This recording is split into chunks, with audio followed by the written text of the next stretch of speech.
तो चलिए बच्चों, आप सभी का स्वागत है कृपा क्लासेस में। जो आज हम करने वाले हैं एक्सरसाइज 3.1 क्वेश्चन नंबर 4 का सेकंड पार्ट। तो क्वेश्चन क्या था हमारे पास? क्वेश्चन बोलता है which of the following pair of linear equations are consistent inconsistent. If consistent obtain the solution graphically. मतलब सबसे पहले हमें प्रीवियस क्वेश्चन की तरह चेक करना होगा कि ये जो इक्वेशंस है हमारे पास वो कंसिस्टेंट है या नहीं। अगर कंसिस्टेंट होगी, कंसिस्टेंट मींस अगर वो कैसी होगी, इंटरसेक्टिंग एट अ पॉइंट होगी या वो कंसिडेंट होगी, तो वो क्या होगी? कंसिस्टेंट होगी। इनकंसिस्टेंट मींस अगर वो लाइन क्या होगी, पैरेलल होगी, तो हमें ग्राफिकली सॉल्यूशन कैलकुलेट मतलब फाइंड करने की जरूरत ही नहीं है, और वो पॉसिबल भी नहीं होगा अगर वो लाइंस क्या होगी आपस में पैरेलल। ठीक है, so let us move to question number 4 second part. x minus y equals to 8, 3x minus 3y equals to 16। Step number 1 क्या था हमारे पास? इक्वेशन नंबर 1 दो, इक्वेशन नंबर 2 दो। अब हमने क्या करना है? a1 b1 c1 की वैल्यू को कैलकुलेट करना, उसके बाद a2 की वैल्यू, b2 की वैल्यू और c2 की वैल्यू को कैलकुलेट करना। अगर मैं ध्यान से देखूं तो क्या ये इक्वेशन स्टैंडर्ड फॉर्म में है या नहीं है? नहीं है ना। स्टैंडर्ड फॉर्म में कब होगी? जब यहाँ पे क्या होगा? 0। तो अब मैं क्या कर रहा हूँ, इस क्वेश्चन को डायरेक्ट कर रहा हूँ। ठीक है, इसके लिए मुझे क्या करना पड़ेगा? x माइनस वाई, पॉजिटिव 8 इधर आगे क्या हो जाएगा? नेगेटिव 8। तो क्या बन गई हमारे पास? Standard linear equation. सिमिलरली यहाँ पे क्या हुआ हमारे पास? 3x minus 3y minus 16 equals to 0। आई बात समझ में? तो चलो, तो हमारे पास क्या हो गई? ये वाली भी स्टैंडर्ड इक्वेशन, ये वाली भी स्टैंडर्ड इक्वेशन। जब कभी भी a b c की वैल्यू को कैलकुलेट करना, हमेशा इस इक्वेशन को क्या करना है? वेरिएबल की फॉर्म में करना है। जो पेपर में आएगा आप लोगों को, है ना, यूनिट टेस्ट में या फाइनल एग्जाम में, इस टाइप का क्वेश्चन 100% आएगा। ठीक है, तो इसमें आप क्या करोगे? जो भी लीनियर इक्वेशन दी होगी सबसे पहले उसको स्टैंडर्ड फॉर्म में कन्वर्ट कर देना। अब क्या करना? a b c की वैल्यू को कैलकुलेट करना। a की वैल्यू कौन देगा हमें? Coefficient of x। इसका कोएफिशिएंट क्या है? कुछ नहीं है, मींस 1। तो a की वैल्यू कितनी आ गई? 1। b की वैल्यू कितनी आएगी? यस, -1। c की वैल्यू कितनी आएगी? -8। अब देखो, अगर आपने इस इक्वेशन को क्या करोगे? स्टैंडर्ड फॉर्म में नहीं लिखोगे तो क्या हो जाएगा? हमारे पास आंसर क्या आएगा? पॉजिटिव। आंसर में क्या आ जाएगा? वेरिएशन आ जाएगा। ठीक है, कई बार क्या होता है हमारे पास सारे नंबर सेम होते हैं, बस साइन के डिफरेंस आ जाता है। जैसे देखो 1/2 और -1/2, क्या ये दोनों आपस में इक्वल है? नहीं है। क्या मतलब साइन का भी फर्क पड़ता है हमारे पास। ओके, ठीक है। सो a2 की वैल्यू कितनी है हमारे पास? 3। और b2 की वैल्यू कितनी है? -3 -16। अब ध्यान से देखना, तो a1 upon a2 which is equals to -c1 upon b1 upon b2। क्या ये दोनों आपस में इक्वल है? यस, आपस में इक्वल है। और तीसरा क्या था जी हमारे पास? -8 अपॉन -16। तो ये कौन सी कंडीशन को फॉलो कर रहा है? a1 upon a2 is equals to b1 upon b2 but not equals to c1 upon c2। ये कौन सी कंडीशन को फॉलो कर रहा है? आपकी पैरेलल लाइन की कंडीशन को। अगर ये दो लाइंस कटिंग भी हो सकती है, माइनस से माइनस कट सकता है आपका, 8 1 जा 8, 8 2 जा 16। कटिंग कर भी सकते हो, बट अगर नहीं करेंगे कोई सीन नहीं, क्योंकि यहाँ पे हमें दिख रहा है कि दोनों आपस में इक्वल नहीं है। तो ये दोनों लाइंस कैसी है? आपस में पैरेलल। अगर दो लाइन आपस में पैरेलल होगी तो क्या वो कंसिस्टेंट होगी कि इनकंसिस्टेंट होगी? इनकंसिस्टेंट। अगर ये लाइन इनकंसिस्टेंट है तो क्या ग्राफ बनाने की जरूरत है कि नहीं है? नहीं है। सो you must write since pair of linear equations are inconsistent as they are, as lines are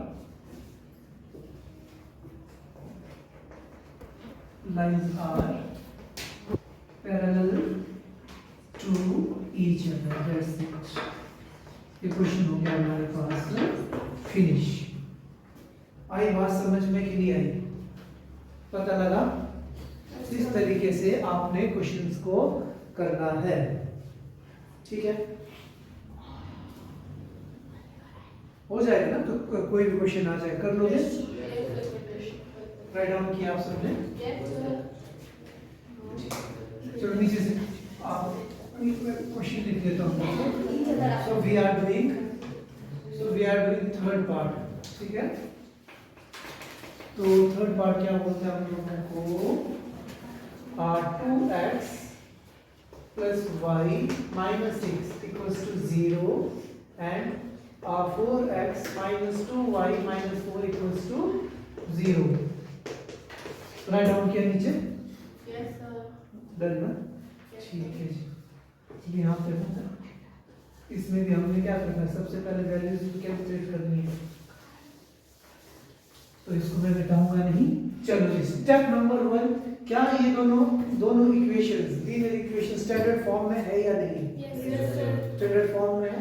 ठीक है, तो हमने एक को इक्वेशन नंबर 1 दिया, दूसरी को इक्वेशन नंबर 2। स्टेप नंबर 2 क्या है? ए बी सी की वैल्यू को कैलकुलेट करो। तो a1 की वैल्यू कितनी है बच्चों हमारे पास? 2, यस। और b1 की वैल्यू कितनी है? 1। c1 की वैल्यू कितनी है? -6, यस। a2 की वैल्यू कितनी? 4, -2, -4 वैल्यू। अब वैल्यू लिखिए क्या आती है हमारे पास? a1 upon a2 which is equals to b1 upon b2 is equals to c1 upon c2। ध्यान से देखना, वही हिसाब आ गया। देखो a1 upon 2 is equals to -1 upon 2। क्या ये दोनों आपस में इक्वल है कि नहीं है? आपस में इक्वल नहीं है, तो माइनस से माइनस कैंसिल, कितना है? 3 upon 2। तो ये भी अगेन आपस में इक्वल नहीं थे। कौन सी कंडीशन को फॉलो कर रहा है आपकी?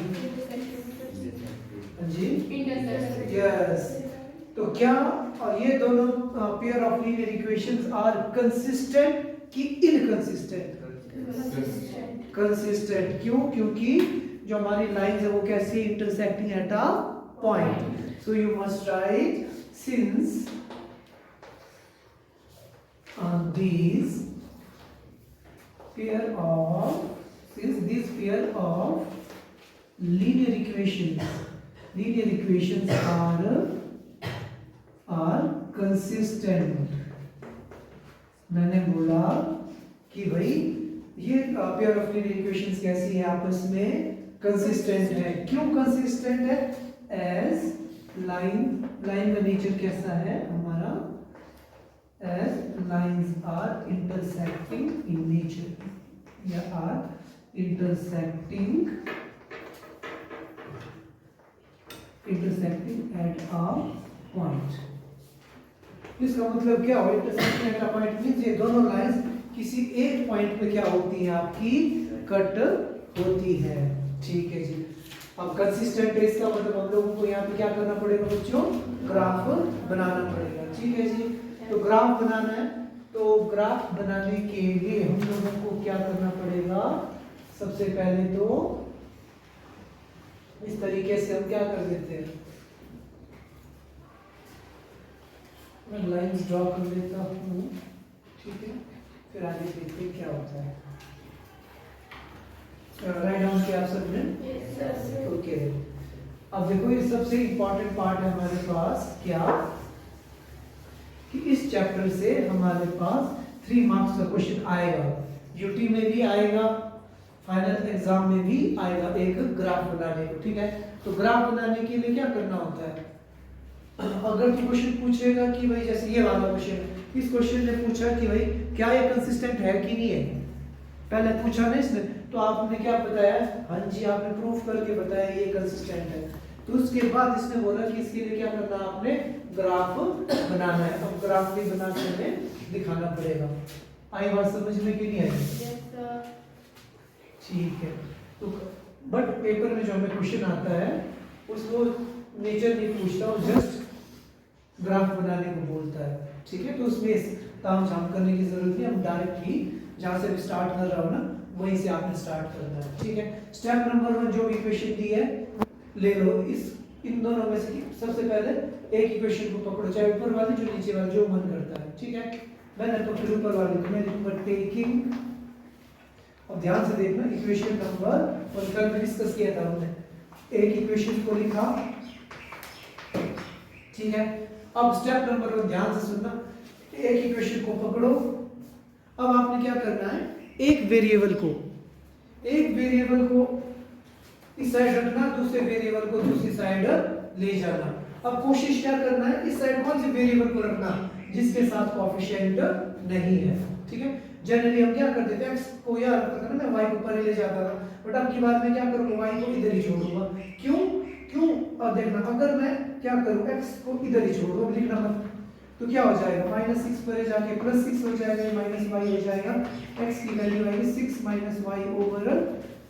अपॉन में आ गया ना। तो अपॉन में अगर कोई नंबर आ जाए तो हम लोगों को सोचना पड़ता है क्या वैल्यू डालूं। आई बात समझ में? अगर यहाँ पे अपॉन में नहीं होगा तो कुछ नहीं सोचना, जो मर्जी नंबर हम इसमें डाल सकते हैं, इससे हमें पता है कि फ्रैक्शन में कभी आंसर नहीं आएगा अगर अपॉन में नंबर नहीं होगा तो।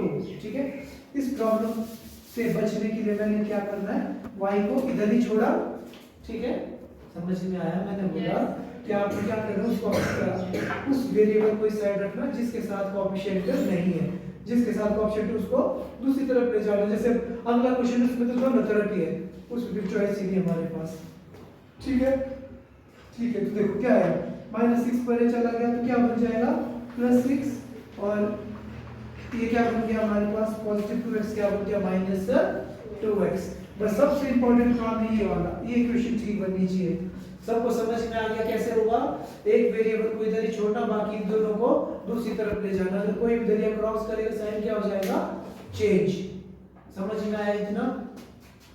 अब हमने क्या करना, छोटा सा एक टेबल बनाना है, यहाँ पे एक में x लिखना, एक में y। अब मैंने क्या करना है, x की कुछ भी वैल्यू डालूं, कुछ भी डाल सकता हूं। सबसे फेवरेट हमारा क्या होता है, 0। x की वैल्यू क्या डालूंगा मैं यहाँ पे, 0, तो y की वैल्यू कितनी आएगी, 2 0 0, तो 6 - 0 is 6, तो y की वैल्यू कितनी आ गई, 6। समझ में आया? पता लगा? अब क्या करना, 6 के बाद कोई दूसरा नंबर, अब मैंने सोचा 1 डालता हूं। ठीक है, तो क्या आएगा आंसर, देखो 6 - 2 into x की जगह क्या डाला मैंने, 1, तो क्या आया, 6 - 2 क्या है आंसर, 4।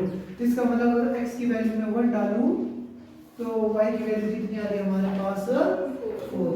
समझ में आया इतना कि नहीं आया? अब आ गया, ओके। पहले दूसरी वाली इसको सॉल्व कर लेते हैं ना। अब दूसरी इक्वेशन पकड़ रहा हूं मैं, क्या है मेरे पास, चलो ग्राफ करें, 4x - 2y - 4 = 0, यही है ना? अब देखो क्या आप लोगों को इन तीनों में कुछ कॉमन दिख रहा है, कुछ दिख रहा है, क्या कॉमन दिख रहा है, 2, यस 2 कॉमन दिख रहा है। तो क्या कॉमन दिखा हमें, 2, तो देखो 4 2 2 जा 4, 2 1 जा 2, 2 2 जा 4। इसका मतलब मैं क्या कर सकता हूँ, 2 को कॉमन ले सकता हूँ। अगर मैं 2 को कॉमन ले लूं तो क्या बचेगा अंदर मेरे पास, 2x - y - 2 = 0, और ये 2 कहाँ चला जाएगा, नीचे, 0 / 2 is 0, so we will have 2x - y - 2 = 0। अब देखो जी, अब हो गया ना, अब एक वेरिएबल हो गया मेरे पास विदाउट कोएफिशिएंट वाला। तो अब मैं क्या सोच रहा हूँ, इस y को मैं दूसरी तरफ ले जाता हूँ। ठीक है, और 2x - 2 और y मैंने ऐसे लिख दिया, कोई हर्ज तो नहीं इस तरीके से लिखूं तो? समझ में आया क्या हुआ? मैंने बोला था कि भाई जिस नंबर के साथ कोएफिशिएंट नहीं है उसको हम हटाते हैं, बट इसमें क्या था, माइनस साइन था, तो मुझे लगा इसको मैं अगर उधर ले जाऊं तो नेगेटिव y क्या बन जाएगा, पॉजिटिव y, और इन दोनों को इधर ही रखा मैंने। समझ में आया? पता लगा? ठीक है जी। अब इसके लिए छोटा सा ना एक टेबल बना देते हैं। तो बस छोटा सा x y, अगेन हमेशा हम शुरुआत कहां से करते हैं? 0 से। अब x की वैल्यू को अगर मैं 0 डाल दूं तो आंसर क्या आएगा? 2 multiply by 0 is 0 minus 2 is -2। Yes, x की वैल्यू कितनी डाली मैंने? 0। y की वैल्यू कितनी है बच्चों हमारे पास? -2। समझ में आ रहा है मैं क्या कर रहा हूँ?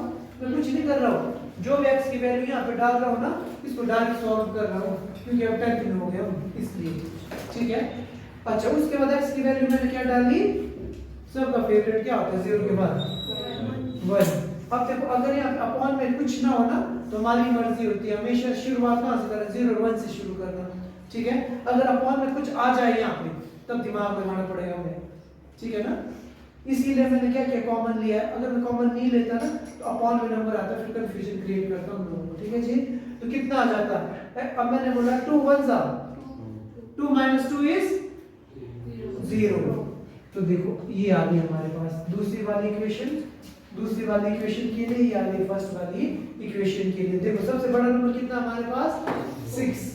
y की सबसे बड़ी वैल्यू 6 और सबसे छोटी वैल्यू -2। तो देखो 0 1 2 3 4 5 6 -1 -2 -3 -4 -5 -6। ठीक है जी। -1 -2 -3 -4 -5 -6। 1 2 3 4 5 6 1 2 3 4 5 एंड 6। ठीक है। जब ध्यान से देखना समझे पहली इक्वेशन। अच्छा, यहाँ पे हम क्या लिखते हैं? x dash y dash and y। पहली इक्वेशन देखो, x की वैल्यू कितनी है हमारे पास? 0। y की वैल्यू कितनी है? 6। तो इसका मतलब y की वैल्यू 6 कब होती है जी? y की वैल्यू 6 कब होती है? यहाँ पे। आई बात समझ में? पहला पॉइंट। दूसरा, x की वैल्यू 1 है, y की वैल्यू कितनी है हमारे पास? 4। x की वैल्यू 1, y की वैल्यू 4। तो लमसम हमारे पास पॉइंट कहां पे आएगा आपका? इधर जैसा। आई बात समझ में? इधर जैसा। क्लियर है सबको? पता लगा ना? ग्राफ में आपको बिल्कुल एग्जैक्ट आएगा। अब मेरा काम क्या है? इन दोनों को आपस में ज्वाइन करना। ठीक है। कुछ ठीक है। अच्छा जी, अभी आगे अब मेरे पास प्रोडक्ट डाल दूं, मैं बोलते 3 पे आना है।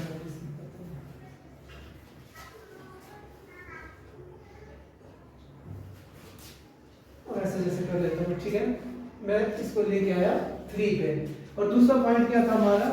दूसरी लाइन की इक्वेशन। दूसरी लाइन की इक्वेशन में क्या था? x की वैल्यू 0, y की वैल्यू -2। -2 कहाँ होगा हमारा? इधर। और x की वैल्यू हमारे पास कितनी है बच्चों? 1। x की वैल्यू 1। तो हमने क्या करना है? इन दोनों को आपस में ज्वाइन करो।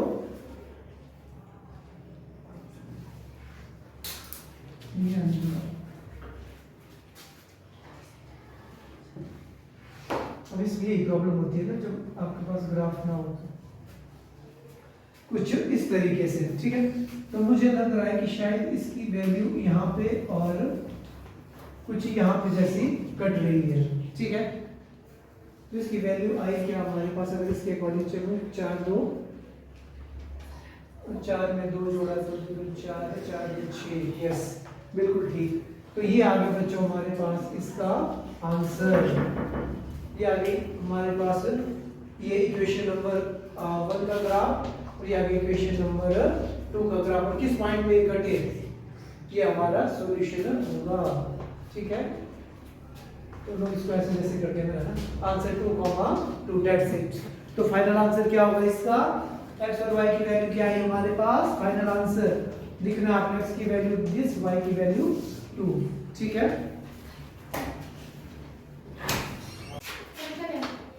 ठीक है बच्चों, फिर अब हम करने वाले हैं एक्सरसाइज 3.1 क्वेश्चन नंबर 4 का which one part? We are doing third part की फोर्थ पार्ट? तीसरा की चौथा? We are doing fourth part. So fourth part is 2x minus 2y minus 2 equals to 0। एक इक्वेशन ये दी है हमें, दूसरी दी है 4y minus 5 equals to 0। ध्यान से देखिए, क्या ये दोनों इक्वेशन स्टैंडर्ड फॉर्म में है या नहीं? Yes sir. स्टैंडर्ड फॉर्म में। ओके देन इक्वेशन 1 दे दिया और दूसरी को हमने दे दिया इक्वेशन नंबर 2। अगला काम क्या था बच्चों हमारे पास? a1 की वैल्यू क्या है हमारे पास? जल्दी बोलिए। 2 यस -2 यस -2 और c1 की वैल्यू कितनी है? -2। Very good. a2 की वैल्यू कितनी है हमारे पास? 4 वैल्यू -5। स्टेप नंबर 1 इज कि हमने क्या करना है, इक्वेशन को इक्वेशन नंबर 1 इक्वेशन नंबर 2 देना है। ठीक है जी, उसके बाद हमने क्या करना है, a1 b1 c1 a2 b2 c2 की वैल्यू को कैलकुलेट करना है। समझ में आया? एंड स्टेप नंबर 3 इज अब हमने चेक करना है कि a1 अपॉन a2 क्या b1 अपॉन b2 या c1 अपॉन c2 ये आपस में इक्वल है या नहीं। a1 अपॉन a2 क्या है? 2 upon 4 which can be written as 1/2। और यहाँ पे कितना है हमारे पास? -4 -2, माइनस से माइनस कैंसिल, 2 1 जा 2 2 2 जा 4। तो अब हमारे पास क्या है? a1 upon a2 equals to b1 upon b2। और उसके बाद c की वैल्यू कितनी है? -2 अपॉन -5, ये कैंसिल आउट। तो क्या ये आपस में इक्वल है या नहीं? नहीं है। तो बताइए ये कौन सी कंडीशन को फॉलो कर रहा है आपकी? पैरेललोग्राम नहीं भाई, पैरेलल लाइन। ठीक है जी, तो लीनियर जो हमारे पास दो लाइंस की इक्वेशन है, these two lines are parallel to each other। if these two lines are parallel to each other तो linear pair of equation is consistent ki inconsistent? Inconsistent। so you must write these pair of linear equation, these pair of linear equation is, this pair of linear equation is क्या? is what?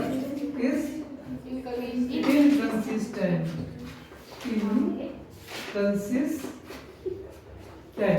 क्यों inconsistent? as lines are parallel। आई बात समझ में कि नहीं आई? सबको समझ में आ गया? ओके देन अब हम मूव करते हैं क्वेश्चन नंबर 5। ठीक है, so question number 5 says what? अब क्वेश्चन नंबर 5 जो है बच्चों हमारे पास एक स्टेटमेंट वाला क्वेश्चन है। ठीक है जी, ध्यान सुनना सबने। क्या बोलता है क्वेश्चन?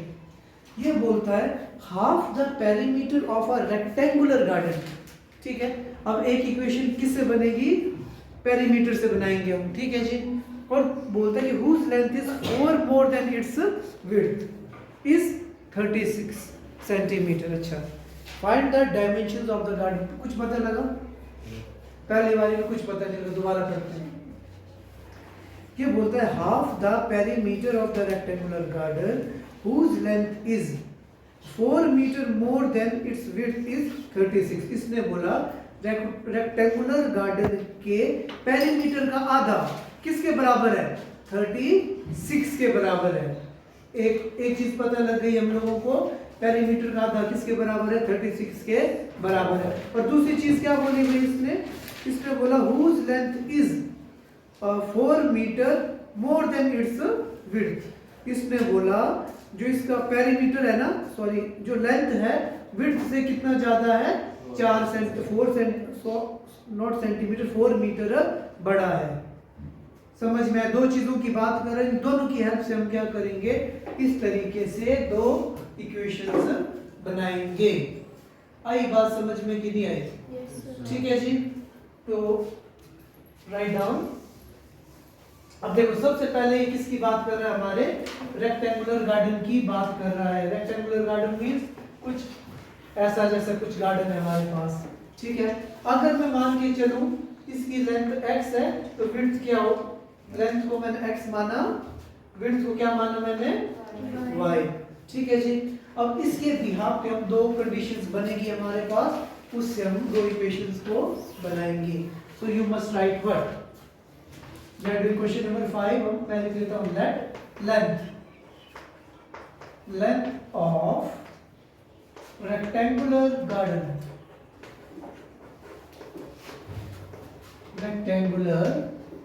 garden be x मीटर। समझ में आया? मैंने माना कि रेक्टेंगुलर गार्डन की लेंथ कितनी है x, तो इसकी विड्थ कितनी दी है इसने हम लोगों को, विड्थ ऑफ रेक्टेंगुलर गार्डन, उसको माना बच्चों मैंने y मीटर। समझ में आया? अब हमने क्या करना है, दो इक्वेशंस को बनाना है। इट मींस हमारे पास कितने केस होंगे, दो case. So we will write, चलो इससे पहले इसने किसकी बात की थी, पेरीमीटर की बात की थी ना, तो मैं लिख लेता हूं पेरीमीटर ऑफ रेक्टेंगुलर गार्डन।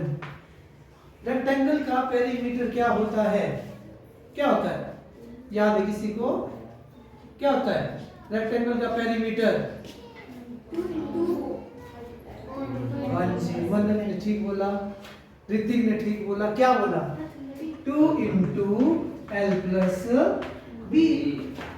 आई बात समझ में, ठीक है ना, 2 into L plus B। So according to the question, case number 1, पहले केस में इसने क्या बोला, इसने बोला पेरीमीटर का हाफ, इसने बोला पेरीमीटर का हाफ किसके बराबर है, 36 के बराबर। यही हुआ ना, he says half of the perimeter of the rectangular garden is 36। Half का मतलब क्या होता है, आधा। अब पेरीमीटर किसके बराबर है इसका, 2। लेंथ को मैंने x माना था, ब्रेड्थ को क्या माना था, y। तो इक्वेशन आ गई मेरे पास 2 into x plus y over 2 is equals to 36। आया समझ में? 2 से 2 क्या हो गया बच्चों हमारा, कैंसल। तो पहली इक्वेशन क्या आ गई, x plus y equals to 36। ये आ गई हमारे पास इक्वेशन नंबर 1, जो लीनियर इक्वेशन हमें चाहिए थी।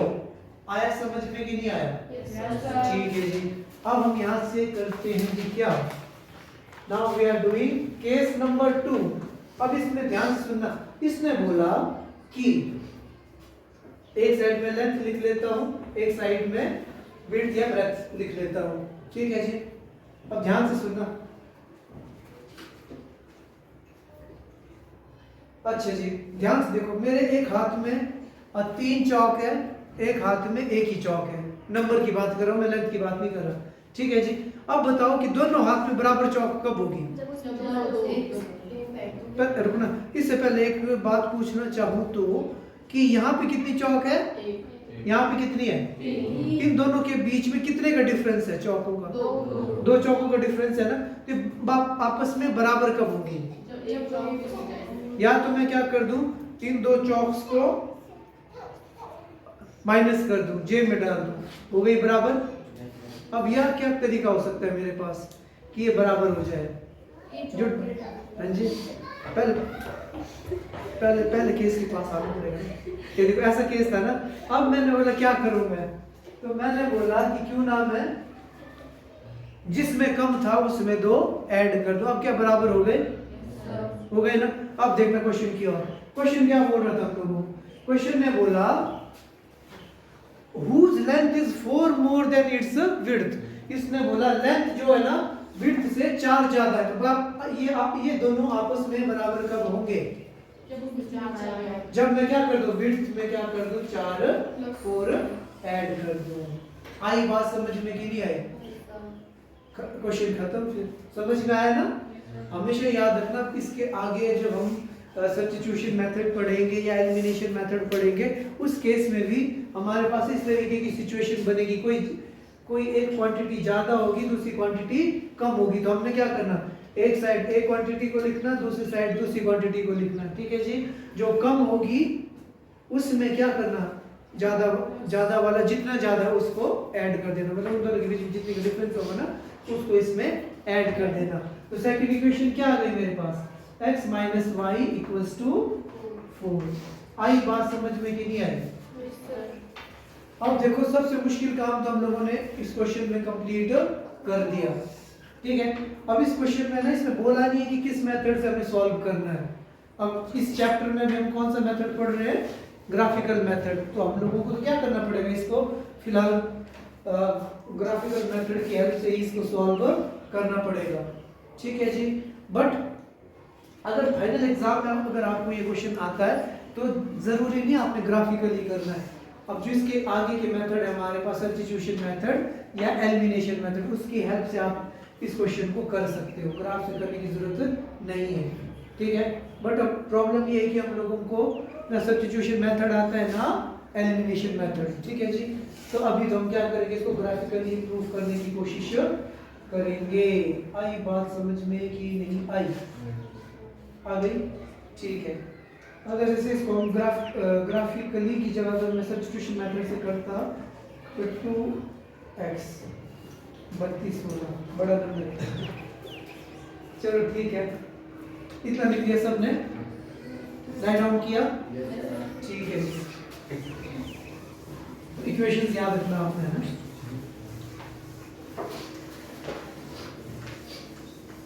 तो चलिए जी, पहले यहाँ इक्वेशन में है, एक इक्वेशन है हमारे पास x plus Y equals to 36, एक x minus Y equals to 4, ठीक है जी। अब हमने क्या करना है, इसको सॉल्व करना है। वैसे ग्राफिकली दूसरे मेथड से बता दूं या तो, क्योंकि पेपर में ग्राफिकल मेथड से तो करना नहीं है हमने इस क्वेश्चन को, है ना। जिस दूसरे मेथड से करो उसी मेथड से करवाता हूँ मैं तुम्हारा, ठीक है। जो अगली एक्सरसाइज जो हम करेंगे वो मेथड अभी बता देता हूँ इसी क्वेश्चन में, ठीक है। ग्राफ से भी करेंगे हम, ठीक है। तो सबसे पहला काम है आपने क्या करना, इन दोनों इक्वेशंस को, इस क्वेश्चन को मैं आप लोगों को बता रहा हूँ सब्स्टिट्यूशन मेथड से, जो अगले चैप्टर का मेथड है हमारे पास, ठीक है। उस मेथड से इस क्वेश्चन को हम सॉल्व करेंगे, ठीक है जी। ग्राफ से नहीं करना, क्योंकि जब फाइनल एग्जाम में हम करेंगे तो ग्राफ से तो आएगा नहीं क्वेश्चन, ग्राफ की फॉर्म है ना, तो उससे अच्छा कि डायरेक्टली कर देते हैं, ठीक है। अब देखो मेथड का नाम है सब्स्टिट्यूशन मेथड, ठीक है जी।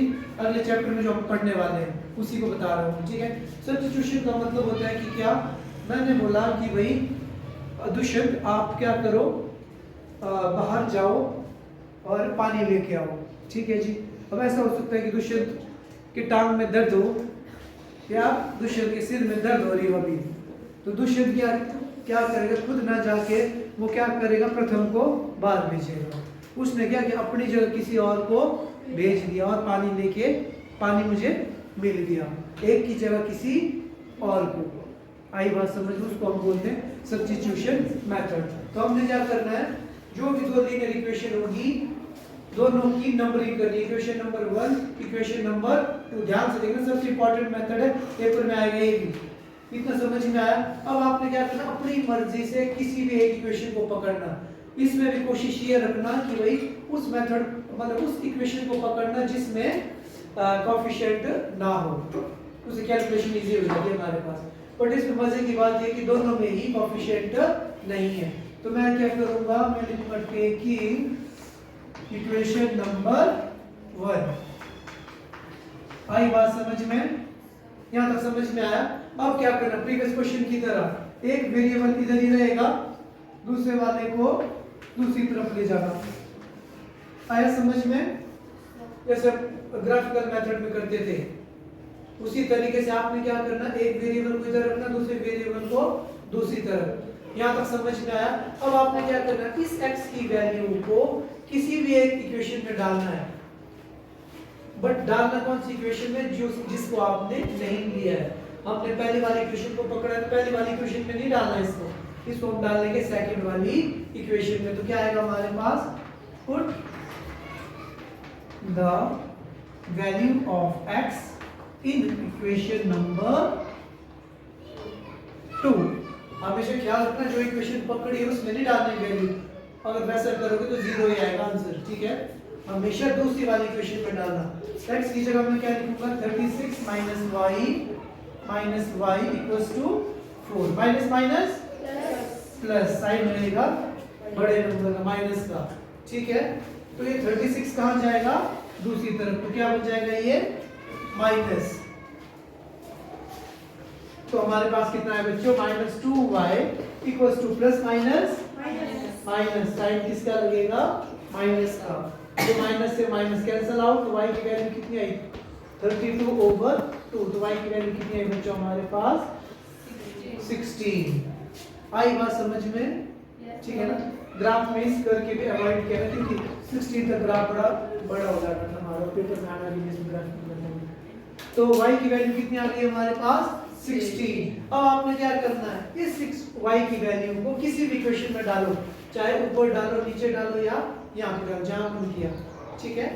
तो मैं यहाँ पे पुट कर देता हूँ, इसको दे देता हूँ, चलो यहाँ इसको दे देता हूँ इक्वेशन नंबर 3।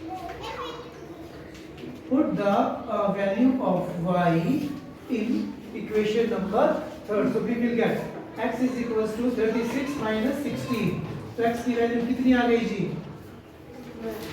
x की वैल्यू आ गई 20। आया समझ में कि नहीं आया।